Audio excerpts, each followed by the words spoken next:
What's up, Taiwan? I'm Jaime Ocon with news from here in Taiwan and around the world. Taiwan's opposition has just a few days left to come up with a joint presidential ticket, but divisions between the two main parties are deep, and if there is a breakthrough, it's likely to come at the very last minute. John Van Trieste has this report. What this man and this man do in the next few days could decide Taiwan's future. TPP candidate Ko Wen-je and Kuomintang candidate Hou Yu-ih both want to end the Democratic Progressive Party's 8-year hold on the presidency. Polls show most voters want the same thing. But less than 2 months before the election, the opposition's deeply divided. To improve their chances, these two need to join forces. The problem is that there can only be one president at a time. Someone will have to drop out and be the running mate. And while many voters are happy either way, neither Ho nor Ke are willing to give up on their chance to be Taiwan's next leader.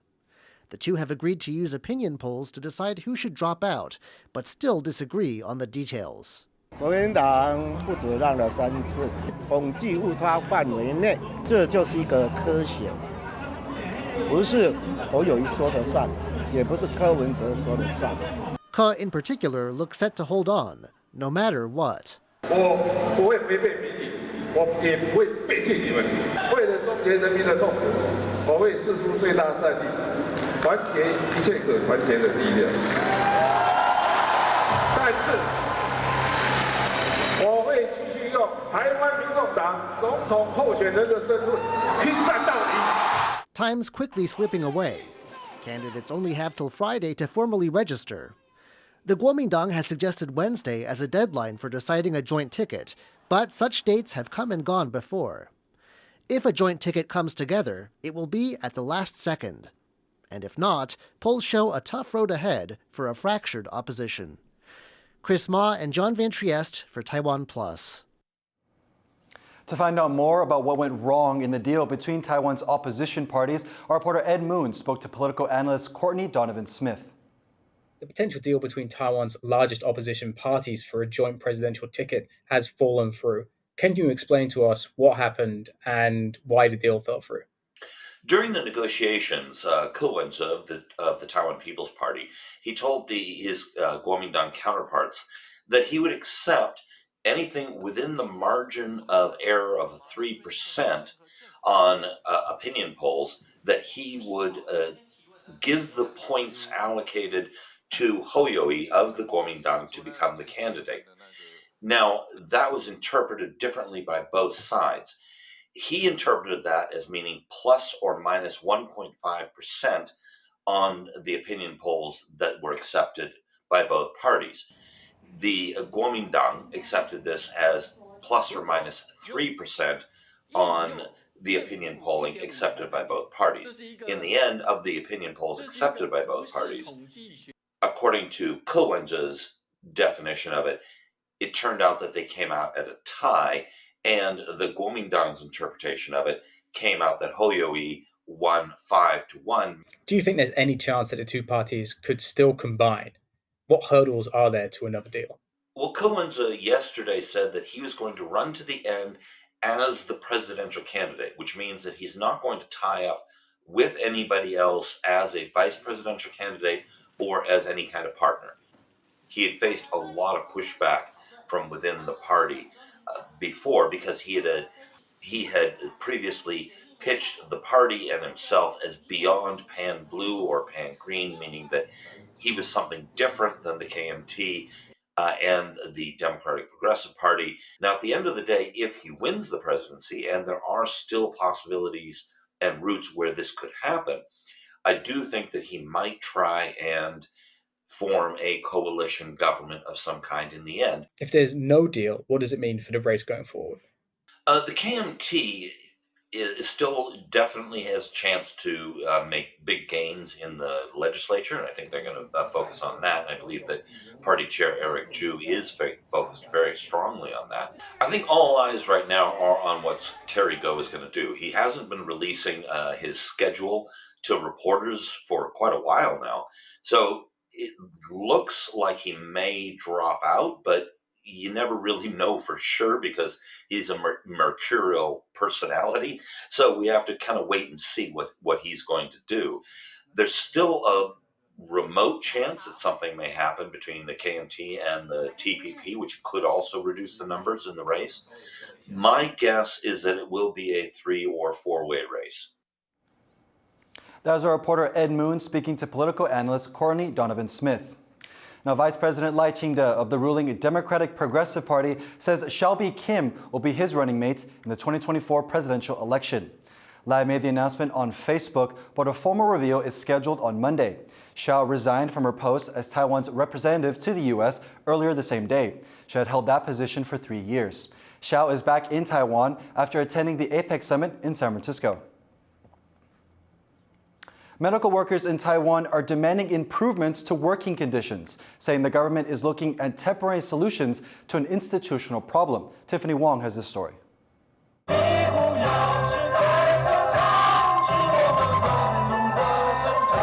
Long hours, low wages. Nearly 1,000 medical professionals protest their work conditions to a popular show tune. They gathered outside Taiwan's presidential office demanding government support.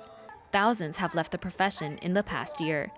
And though the government is treating it as a labor shortage, these protesters want instead to limit the number of new personnel. 容量管制是什么意思？一个水杯已经破洞了，人都跑光光了，你在那边加水加人是做什么？ Medical workers say what's needed are incentives to keep experienced professionals in the field. And they're asking the health ministry to reconsider a plan to increase the number of new professionals by making licensing exams easier. The workers say this would only be a temporary patch that could make matters worse later. 我们占世界上药师的比例已经是世界第2了，已经是1:15的这个比例。如果再继续增加下去的话，就会有很多的流浪药师。 Despite the protests, the health ministry maintains that Taiwan still needs more workers to keep up with demand. 年纪大的人多起来了，那当然就有那个职能治疗师啦、语言治疗师啦这种之类的人员的一个需求。 那总不能说就定死在那个地方，都完全都不能增加。 Medical workers say the government won't be able to fill quotas without first improving working conditions, taking care of the doctors and nurses already in the industry, so that they, in turn, can properly care for their patients. Howard Zhang and Tiffany Wong for TaiwanPlus. Taiwan is home to nearly 320,000 people with dementia, and that number is expected to grow. To help this often overlooked group of people, the government is trying to break stereotypes and get those who can still work back into the workforce. Philip Broussard has the details. Diligently loading bags of towels, this is 50-year-old Ade.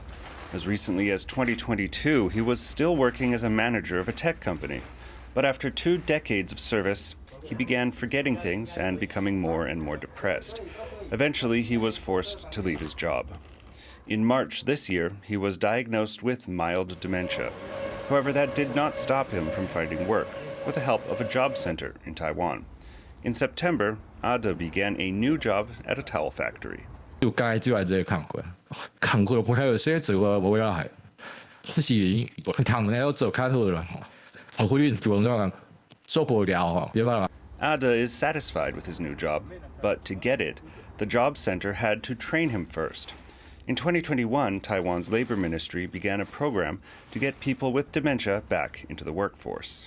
许多人以为失智以后就没有办法再工作了哈，那其实我们轻度的失智者，只要经过认知功能治疗或训练，还是可以持续在职场上发挥所长。那适当的继续工作，也有助于延缓病程的退化。 Government statistics show there are nearly 320,000 people with dementia living in Taiwan. That's just over 1% of the population, and that percentage is expected to grow. Hopefully, with the help of experts and programs like this, people with dementia will be equipped to head back to work and fight the stereotypes surrounding the disease. Yisun Chen, Sandy Chi, and Philip Broussard for TaiwanPlus. North Korea says the U.S. is creating what it called a new arms race through a planned sale of advanced missiles to Japan and South Korea. A report in North Korean state media said that the weapons would raise tensions in the region. Japan plans to buy 400 Tomahawk cruise missiles from the United States, a deal valued at over $2.3 billion US. Washington is also set to approve a sale of anti-air missiles to South Korea. That follows a year in which Pyongyang has stepped up its own weapons program. Argentina has selected right-wing libertarian Javier Milei as its new president in the hopes that he can bring the country off an economic cliff edge.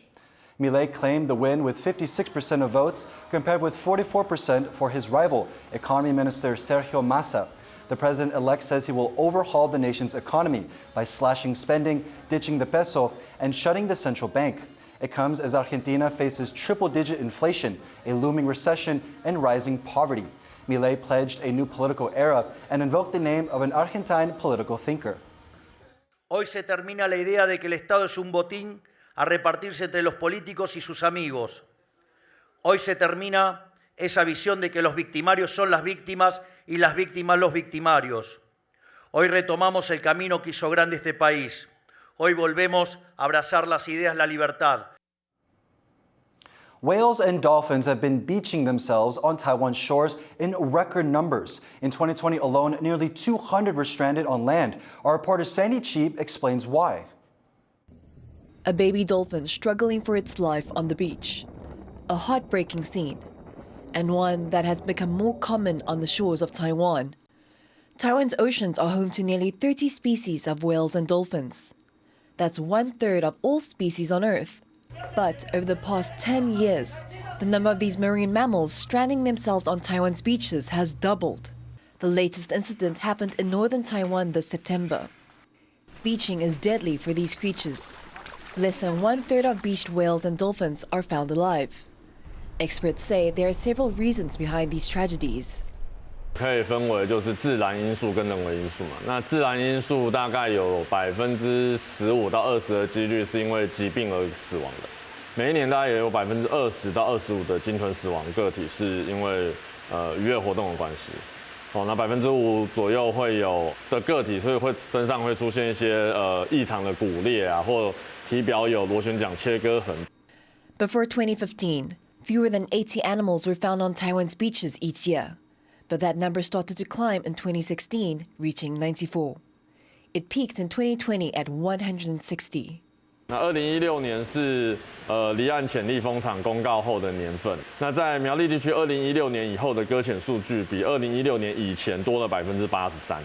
风场的施工也不是只有打桩才会造成鲸豚搁浅的，就是风场的船只的行为，那以及其他的探干行为，这些种种的因素都会造成鲸豚被干扰，就导致搁浅的风险上升。鲸豚最大威胁来自于人类，那都跟我们的人为活动有关。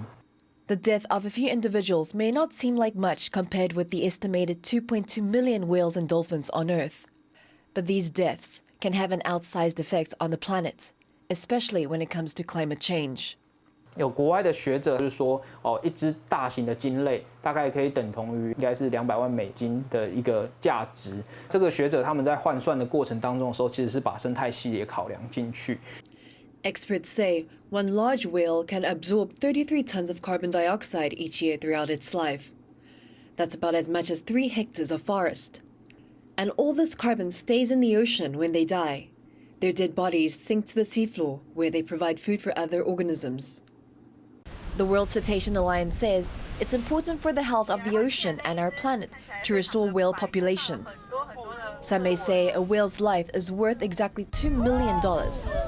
But for many others, those lives are priceless. Isan Chen and Sandy Chi for TaiwanPlus. Birdwatchers say a swan that wintered in Taiwan last year may have returned to the same pond. It comes after rare sightings of a white yellow-beaked hooper swan in Miaoli in northern Taiwan. Birdwatchers say that the water birds are loyal to their habitats, so it's probably the same swan that spent the winter in Taiwan last year. The birds usually winter further north in Japan and the Korean Peninsula. Thank you for watching What's Up Taiwan. Finally, check out the Biennial Lumiere Festival in northeastern England. I'm Jaime Ocon. Take care and see you next time.